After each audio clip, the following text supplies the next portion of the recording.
시간에 우리가 함께 나눌 말씀, 우리가 이사야 31장 1절에서 3절, 시편 164편 3절, 잠언 29장 25절을 우리가 함께 봉독하도록 하겠습니다. 교독할 텐데 제가 먼저 읽겠습니다.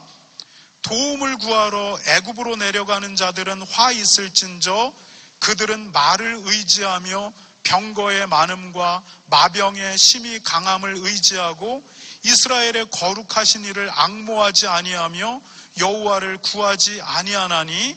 여러분입니다.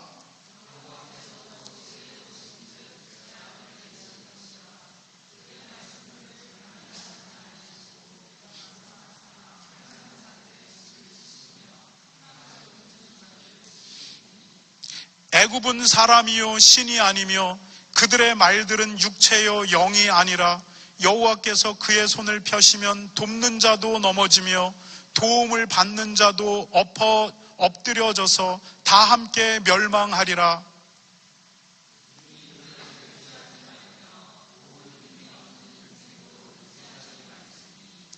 함께 읽도록 하겠습니다. 사람을 두려워하면 올무에 걸리게 되거니와 여호와를 의지하는 자는 안전하리라. 아멘.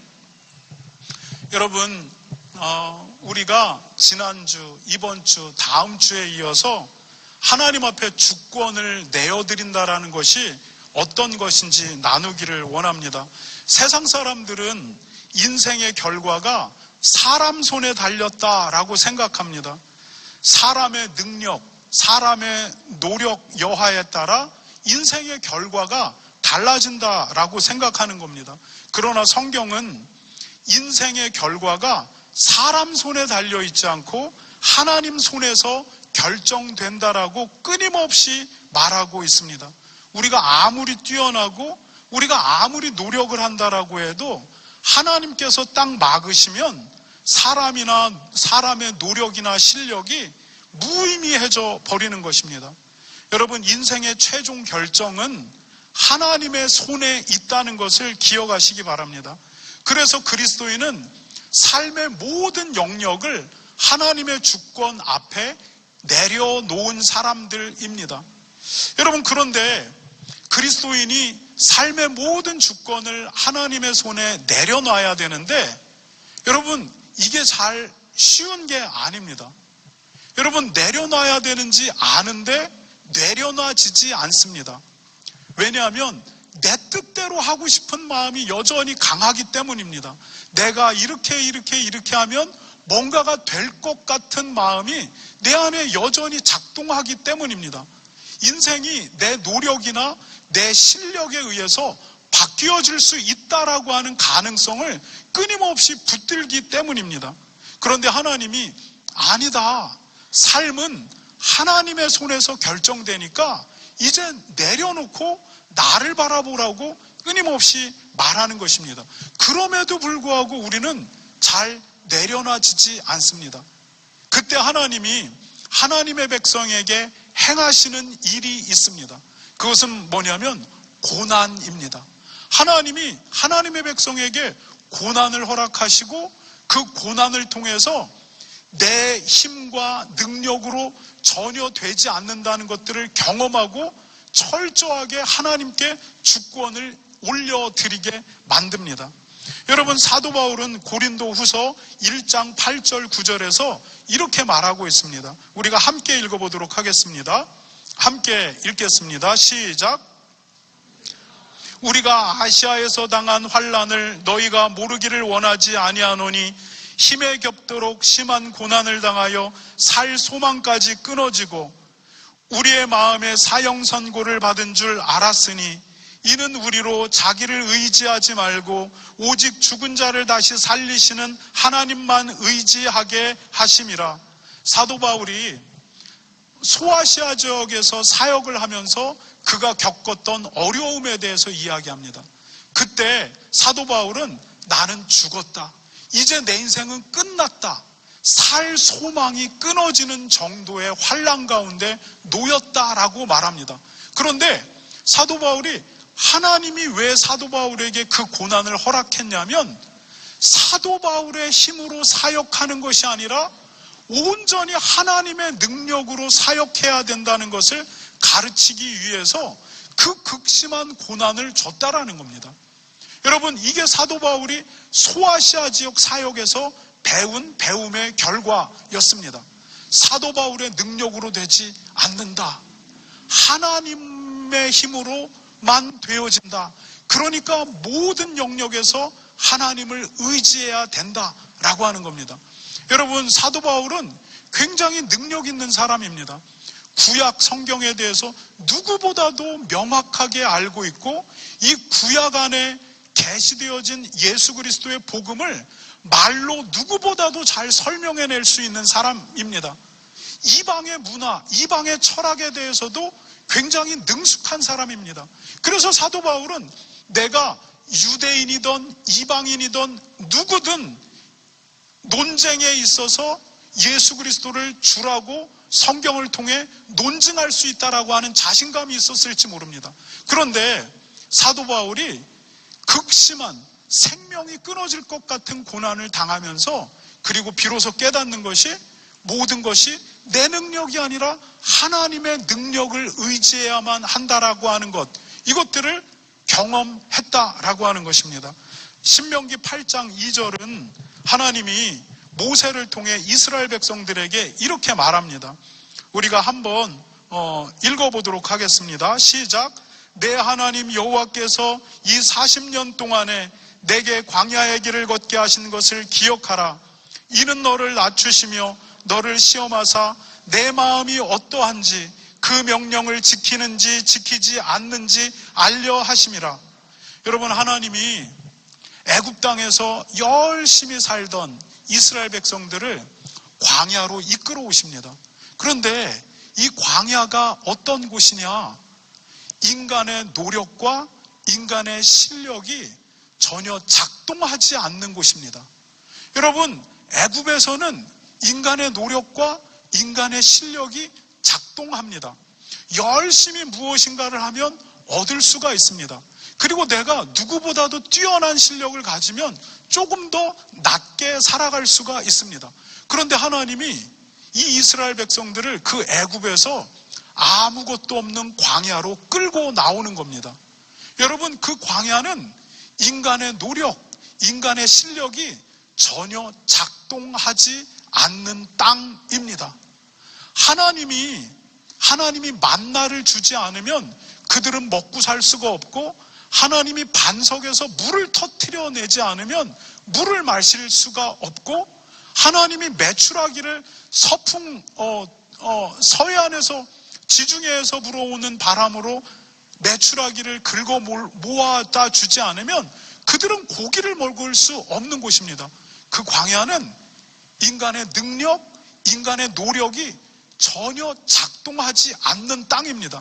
하나님이 이스라엘, 애굽에서 400년 동안 세상의 원리에 완전히 익숙해진 이스라엘 백성들을 그 광야로 끌고 와서 40년 동안 그곳을 뺑뺑이 돌린 이유가 무엇이냐면 이스라엘 백성들의 마음을 고치기 위함이라는 겁니다. 어떻게 고치냐? 자기의 노력, 자기의 실력을 의지하던 이스라엘 백성에서 이제 하나님만 바라보는, 하나님의 주권만을 바라보는 이스라엘 백성으로 만들기 위해서 하나님이 그들을 광야로 이끌었다는 겁니다. 여러분, 하나님이 당신의 백성들에게 하나님의 주권을 가르치실 때 우리를 고난 가운데 끌어당깁니다. 그 고난 속에서 내 노력이나 내 실력이 전혀 통하지 않는다는 것을 깨닫게 하십니다. 내가 아무리 노력해봐야, 그리고 내가 모든 능력을 다 끄집어내야 나는 죽을 수밖에 없는 상황이라고 하는 것들을 경험하게 만듭니다. 그러면서 그 속에서 하나님만을 바라보게 만든다는 겁니다. 여러분, 하나님이 당신의 백성에게 요구하시는 것은 무엇이냐면 하나님의 손안에 모든 인생이 결정된다. 그러니까 그 하나님만 의지해야 된다. 그 하나님을 경외하면서 살아야 된다. 그 하나님의 명령에 순종해야 한다. 이것이 살고 죽는 것의 바로미터, 기준점인 것을 하나님의 백성에게 알려주시는 것입니다. 여러분, 우리가 신앙생활하면서 끊임없이 우리는 이런 훈련 안으로 들어가게 될 것입니다. 내가 지독하게도 놓고 있지 않는 인생의 주권의 영역, 하나님이 그것을 놓아버리게 만듭니다. 그래서 하나님 앞에 완전히 올려드리게 만듭니다. 하나님이 여러분에게 그러한 고난의 현장으로 여러분을 이끄시면 여러분이 놓지 않으려고 하는 삶의 주권, 그 영역을 내려놓을 준비를 하시기 바랍니다. 그것이 평안한 인생으로 가는 지름길입니다. 여러분, 지난주에 우리는 하나님께 내려놓아야 될 주권 중에 하나, 돈에 대한 주권, 먹고 사는 것에 대한 주권을 하나님 앞에 올려드리는 삶에 대해 나누었습니다. 그런데 오늘은 사람에 대한 주권, 사람에 대한 주권을 하나님 앞에 올려드리는 삶에 대해 나누려고 합니다. 여러분, 우리 모두에게 어떤 욕망이 있냐면 사람을 자기 뜻대로 움직이려고 하는 욕망이 있습니다. 내 뜻대로 모든 사람들을 움직이고 싶은 것입니다. 그런데 이 부분에서 오해하면 안 되는 게 있는데 뭐냐면 식당 주인이 월급을 주고 종업원을 하이어했어요. 그래서 종업원에게 요 업무를 잘 하라고 이렇게 요구하는 것, 이것은 사람을 내 뜻대로 움직이려고 하는 것과는 다른 거예요. 여러분, 회사의 사장이 월급을 주고 사람을 고용해서 너가 이 업무를 완전하게 행해라 이렇게 요구하는 것, 이것이 바로 사람에 대한 주권을 내가 주려고 하는 것, 그것은 아니에요. 그것은 당연한 리더십을 행사하는 것이죠. 여러분, 그러면 사람에 대한 주권을 내가 쥐고 있다라고 하는 것이 무슨 말이냐면 어떤 사람의 삶의 방향을 내가 결정하려고 하는 겁니다. 여러분, 그 사람에 대한, 각 사람에 대한 하나님의 계획과 뜻이 있어요. 그런데 그것은 생각하지 않고 그 사람의 삶의 방향을 내가 결정하려고 하는 것, 이것이 바로 사람에 대한 주권을 내가 쥐려고 하는 겁니다. 또는 뭐가 있냐면 여러분, 하나님이 각 사람에게 주신 고유의 성격이 있어요. 기질이 있어요. 그리고 각 사람에게 주신 은사가 있어요. 그런데 그것을 생각하지 않고 그 사람이 가진 그 기질이나 은사나 어떤 성격, 그게 그 사람의 존재거든요. 그 존재에 대해서 함부로 평가하는 겁니다. 여러분, 이러한 성격은 정말 쓸데없는 성격인데 그 사람 가지고 있어. 괜히 이렇게 사람들 모일 때마다 이렇게 웃고 떠들고, 그거 굉장히 해픈 성격, 그거 쓸데없는 건데 그런 거 가지고 있다라고 평가하는 겁니다. 여러분, 우리는 태어날 때부터 내가 원하던 원하지 않건 하나님이 나에게 주신 고유의 성격과 기질과 특징과 은사가 있습니다. 여러분, 그게 그 사람의 존재입니다. 하나님은 그 존재를 통해 하나님의 영광을 드러내기를 원해요. 그런데 사람이 자기의 기준으로 그 사람의 존재를 재단하는 겁니다. 야, 이거는 쓸데없고, 이거는 불필요하고, 이거는 왜 그렇고, 이것이 바로 사람에 대한 주권을 내가 내 손 안에 두고 있으려고 하는 바입니다. 여러분, 이러한 경향이 가장 쉽게 나타나는 관계가 부모와 자녀와의 관계입니다. 하나님께서 자녀에게 고유한 기질이나 성격, 은사를 주셨죠. 그런데 그것을 전혀 고려하지 않고, 그리고 부모가 원하는 삶의 모양으로 아이를 만들어가는 거예요. 설교 오늘 본문에는 없는데 그 이외의 거를 잠깐 이야기하자면, 여러분, 수학을 잘하는 아이가 있고 음악을 잘하는 아이가 있어요. 그런데 모든 부모는 수학과 과학과 영어를 잘하기를 원해요. 그런데 이 아이는 그것과 상관없이 미술을 잘하고 음악을 잘하고 체육을 잘하는 겁니다. 근데 부모의 기대와 다르게 다른 걸 잘하는 거예요. 그래서 수학 점수 낮게 나오고 음악 점수 낮게 나오는 거예요. 그러면 부모님들이 어떻게 하냐면 과외 선생님 딱 붙여서 수학 낮게 나오는 수학 점수 끌어올려 냅니다. 낮게 나오는 과학 점수 결국 끌어올려 냅니다. 그래서 이 점수하고 이 점수하고 비슷하게 만들어 버립니다. 여러분, 그 아이가 자기 정체성에 혼란을 느끼게 되는 거예요. 내가 뭐를 잘하는 건지, 내가 무엇을 못하는지. 그러면 삶의 방향이 희미해지는 겁니다. 여러분, 부모의 손 안에 있을 때는 부모가 그렇게 다 해주니까 끌어올려주니까 뭐 문제가 없습니다.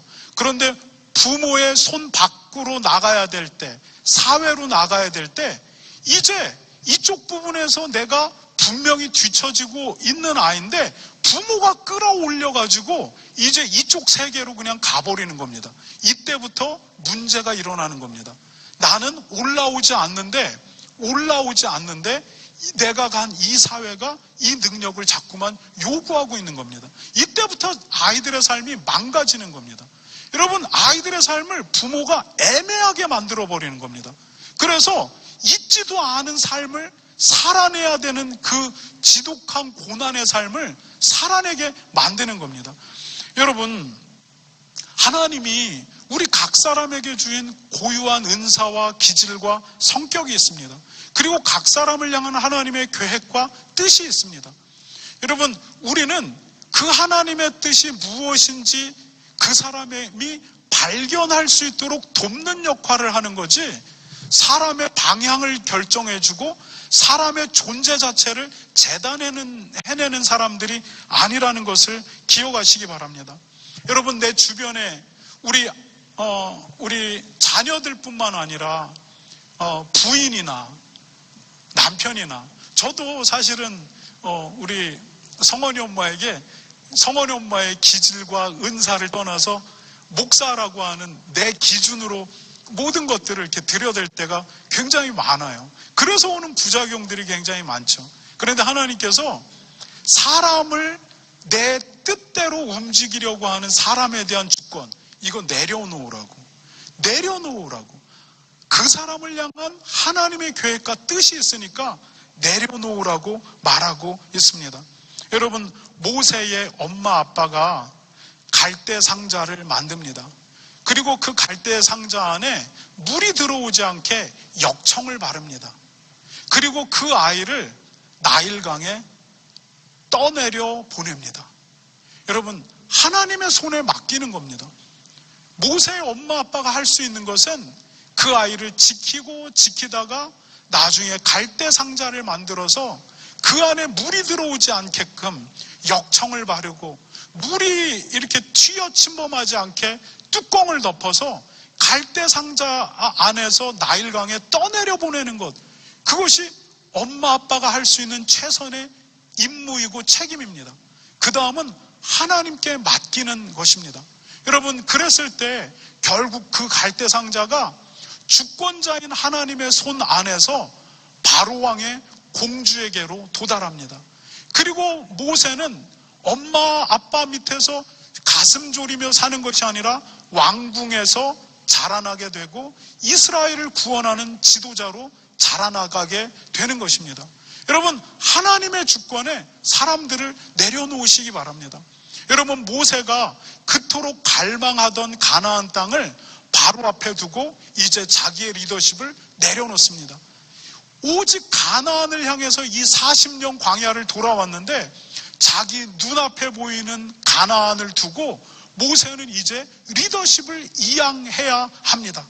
여러분, 모세가 자기의 역할이 여기까지다라고 하나님 앞에서 받아들이고 모든 것을 하나님께 맡기고 이제 이스라엘 백성들 여호수아에게 리더십을 이양하고 이스라엘 백성들이 그 안에 들어가 싸우라고 말합니다. 여러분, 결국 이스라엘 백성들이 가나안을 정복하게 됩니다. 여러분, 우리가 해야 될 우리의 역할들이 분명히 있죠. 그리고 그 이후의 것은 하나님의 손에 맡겨야 합니다.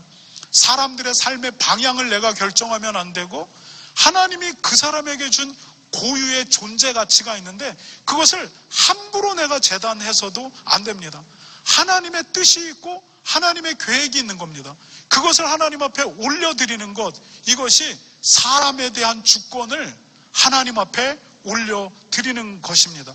여러분, 그렇다면 우리는 조금 더 구체적으로 사람에 대한 주권을 하나님 앞에 올려드리는 것을 조금 더 구체적으로 나누기를 원합니다.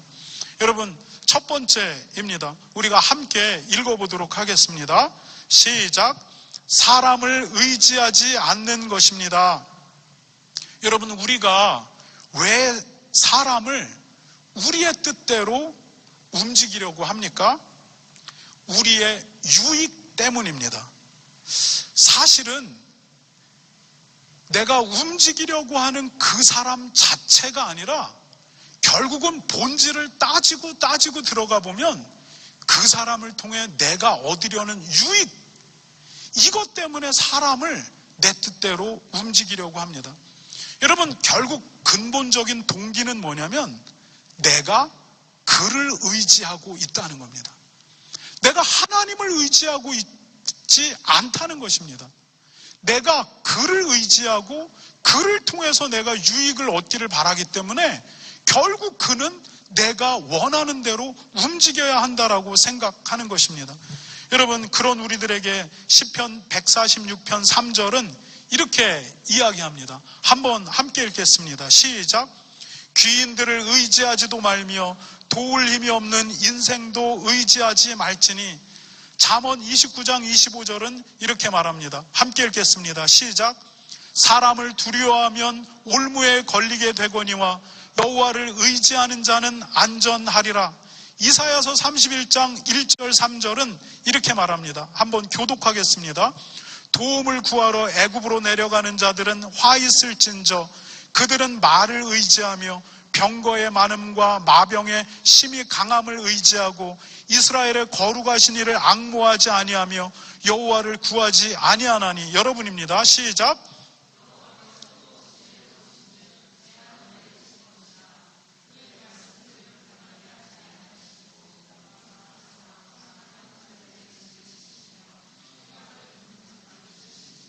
함께 읽겠습니다. 애굽은 사람이요 신이 아니며 그들의 말들은 육체요 영이 아니라 여호와께서 그의 손을 펴시면 돕는 자도 넘어지며 도움을 받는 자도 엎드러져서 다 함께 멸망하느니라. 여러분, 시편 기자는 힘있고 부유한 사람 의지하지 말라라고 이야기합니다. 여러분, 우리가 힘있고 부유한 사람 의지하는 것, 결국 그 사람이 나 도와줄 것 같기 때문인데 결코 그렇지 않다라는 겁니다. 그러니까 사람 의지하지 말라 말합니다.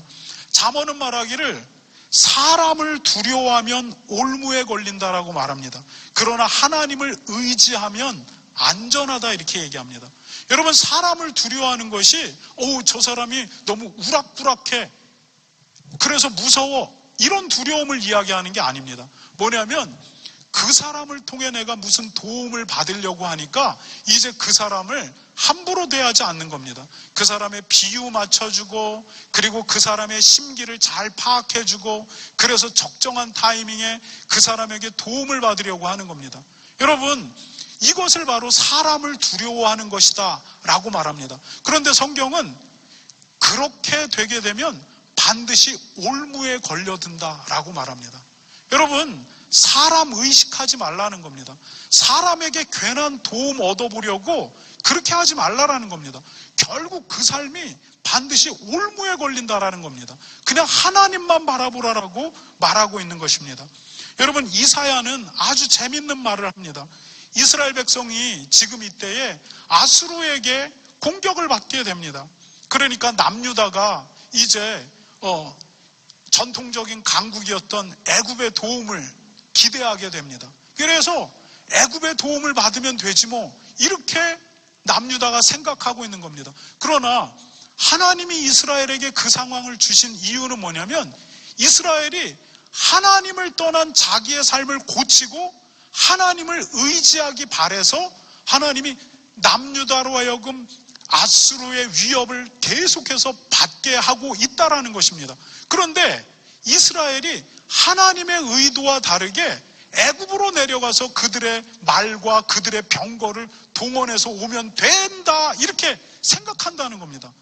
그들의 행위를 고치고 그들이 하나님을 의지하지 않고, 여기 뒷배기 하나가 있는데 애굽이 있지롱.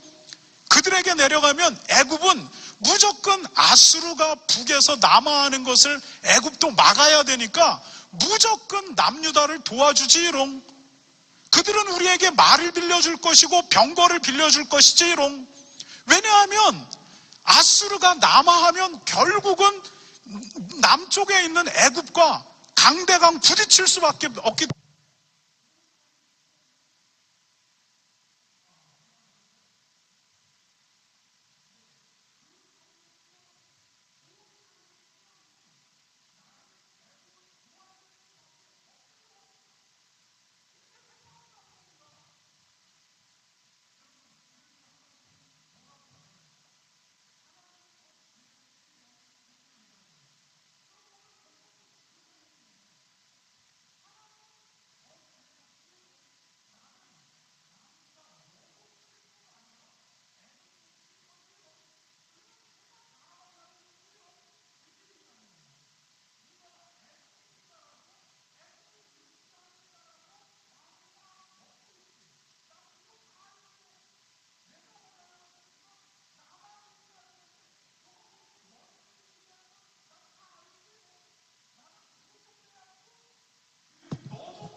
여러분, 하나님은 하나님의 백성에게 하나님만 바라보라고 이야기합니다. 하나님께만 하나님의 백성은 목숨을 겁니다. 만약에 하나님의 백성이 사람을 두려워하기 시작하면 어떤 현상이 일어나냐? 삶이 누추해집니다. 하나님의 백성이 하나님을 향한 믿음을 잃어버리는 순간 그 사람의 삶은 누추해집니다. 여러분, 누추해지지 마세요. 그러나 하나님만 의지하는 하나님의 백성은 누추해지지 않습니다. 여러분, 하나님이 사람을 의지하지 말라고 끊임없이 우리에게 경계합니다. 사람은 의지의 대상이 아닙니다. 왜 의지의 대상이 아닙니까? 여러분이 잘 알잖아요. 여러분의 속을. 여러분이 신실하지 않은 사람이잖아요. 여러분 얼마든지 배신할 수 있는 사람이잖아요. 여러분 얼마나 더러운 사람이에요. 여러분 얼마나 여러분의 이익에 집착하는 사람들이에요. 여러분 여러분의 속을 다 알죠. 그런데 여러분이 의지하려고 하는 그 앞에 있는 그 대상도 그런 존재라는 것을 기억하셔야 합니다. 여러분 자신은 그렇다라고 인정하는데 딴 사람에 대한 착각을 가지고 우리가 사람을 의지하려고 합니다. 이때부터 누추함이 생기는 겁니다. 그 사람 신경 쓰고 그 사람 비유 맞추려고 하고 삶이 아주 지저분해지고 누추해집니다. 여러분이 믿지 못할 사람인 것처럼 여러분 앞에 있는 사람들이 믿지 못할 사람이에요. 여러분 성경은 끊임없이 인간의 본성이 타락한 죄인의 본성이라고 이야기해요. 여러분 우리는 이것을 믿는 사람들이에요. 그래서 인간은 의지의 대상이 전혀 되지 않습니다. 그런데 그 인간을 의지하려고 하는 순간 올무에 걸려들고 삶이 누추해지는 것입니다. 여러분 사람 의지하지 마시고 무소의 뿔처럼 혼자서 가라. 하나님만 그냥 바라보시기 바랍니다. 하나님이 이것을 바로 사람에 대한 주권을 내 손에서 내려놓는 삶이다 라고 말합니다. 여러분 그렇다면 사람에 대한 주권을 하나님 앞에 올려드리는 삶은 두 번째 또 무엇입니까? 함께 읽어보도록 하겠습니다. 시작. 함께하고 있는 사람들에 대한 하나님의 계획과 뜻이 무엇인지 생각하는 것입니다. 여러분 하나님 앞에 사람에 대한 주권을 내려놓는다는 건 뭐냐면 저 사람을 향한 하나님의 뜻은 무엇일까를 생각하는 겁니다. 그리고 나도 그 사람을 향한 하나님의 뜻을 발견하려고 하고, 그리고 함께 있는 이 사람에게도 하나님의 뜻이 무엇일지 이렇게 같이 이렇게 발견해 가는 것입니다. 여러분, 사울 왕은 다윗을 자기의 영원한 부하 장수로 두고 싶어 했습니다. 그래서 다윗을 자기 옆에 두기 위해서 자기의 딸 미갈과 정략 결혼을 시키기까지 합니다. 그러나 하나님의 뜻은 무엇이냐면 다윗이 이스라엘의 왕이 되는 것입니다. 사울은 그 하나님의 뜻에 대해서 관심이 없습니다. 그래서 다윗의 인기가 점점 올라가고 결국 이스라엘의 왕이 되려고 하니까 그게 하나님의 뜻인데도 그것을 저항합니다. 그리고 10년 동안 다윗을 추적하면서 그를 죽이려고 합니다. 그런데 그와 반대로 이제 하나님이 다윗을 왕으로 세우시려고 한다라고 하는 사실을 알았던 사람이 있습니다. 사울의 아들 요나단입니다. 요나단이 딱 보니까 하나님은 우리를 버렸고 다윗을 그 다음 왕으로 세우시겠구나. 딱 분별이 되는 겁니다. 그때 요나단이 다윗에게 이렇게 이야기합니다. 우리가 함께 읽어보도록 하겠습니다. 함께 읽겠습니다. 시작. 사울의 아들 요나단이 일어나 수풀에 들어가서 다윗에게 이르러 그에게 하나님을 힘있게 의지하게 하였는데, 곧 요나단이 그에게 이르기를 두려워하지 말라. 내 아버지 사울의 손이 내게 미치지 못할 것이요 너는 이스라엘 왕이 되고 나는 내 다음이 될 것을 내 아버지 사울도 안다 하시느니라. 여러분, 요나단이 이렇게 고백하는 거예요. 다윗아, 내가 보니까 하나님의 뜻은 너를 이스라엘의 왕으로 세우는 것이야. 여러분, 요나단이 왕이 되어야 돼요. 그런데 요나단 자신이 하나님의 뜻을 발견하고 이렇게 이야기하는 겁니다. 여러분, 이 상황이 뭐냐면 다윗이 도망가 있는 숲을 안으로 들어간 거예요. 하나님의 뜻을 그렇게 발견했으면 요나단은 칼을 들고 들어가서 숲을 안에서 다윗을 죽여야 해요. 그런데 여러분, 요나단은 하나님의 뜻을 아는 겁니다. 지금 다윗이 아버지 사울에 의해서 도망다니고 있지만 결국 다윗이 왕으로 세워지겠다라고 하는 하나님의 뜻을 아는 겁니다. 그러니까 요나단이 그것을 받아들이고, 다윗아, 하나님 앞에 절망하지 말아라. 지금 이 상황 앞에서 너무 슬퍼하지 말아라. 우리가 언제가 될지는 알지 못하지만 너를 향한 하나님의 뜻은 너가 이스라엘의 왕이 되는 것이다. 그러니까 힘있게 일어나라. 이렇게 이야기하는 겁니다. 여러분, 우리가 사람에 대한 주권을 하나님 앞에서 내려놓는다는 것이 무엇입니까? 그 사람을 향한 하나님의 뜻이 무엇인지 같이 고민해 주는 것입니다. 여러분, 만약에 은혜와 평강교회 이렇게 다니는 성도 중에 어떤 성도가 저한테 와서 목사님, 이제 다른 교회로 가야 될 것 같아요. 하나님이 그렇게 말씀하고 계시는 것 같아요. 이렇게 이야기하면 안 됩니다. 이럴 수 없습니다. 집사님, 하나님이 정말 그런 마음을 주시면 진짜 진지하게 기도해야 합니다. 그리고 정말 하나님이 그렇게 마음 주시면 떠나세요. 이것이 집사님의 삶의 복이고 우리의 삶에도 복입니다. 여러분, 이스라엘 백성들이 애굽 안에서 살게 되죠. 그런데 하나님의 뜻은 무엇이냐? 이스라엘을 출애굽시키는 겁니다. 그런데 바로의 원함은 무엇이냐? 언제까지나 이스라엘 백성들을 내 노예로 붙들고 있는 겁니다. 왜냐하면 여기에서 오는 이익이 막대하기 때문입니다. 애굽 안에 있는 모든 거대한 토목공사, 그냥 공짜로 쓸 수 있는 이 노동력 다 갖다 붙이면 되는 겁니다. 애굽 안에서 일어나는 거대한 건축, 그냥 공짜로 쓸 수 있는 이 노동력 갖다가 붙이면 모든 게 다 가능해집니다. 그런데 그 좋은 노동력을 왜 놓아줍니까? 바로는 절대 놓아주지 않습니다. 그런데 이스라엘을 향한 하나님의 뜻은 뭐냐? 그들이 광야로 나가는 겁니다. 모세가 바로에게 계속해서 이야기합니다. 하나님이 이스라엘을 광야로 이끌고 있습니다. 바로가 말합니다. 너희는 못 가. 왜냐하면 내가 이 막대한 이윤을 왜 놓냐? 이렇게 얘기하는 겁니다. 하나님이 애굽에 재앙을 내리기 시작합니다. 10가지 재앙이 계속해서 반복해서 일어납니다. 그러나 바로의 마음이 돌이켜지지 않습니다. 하나님이 마지막 최종적 재앙을 내리는데 그것이 뭐냐?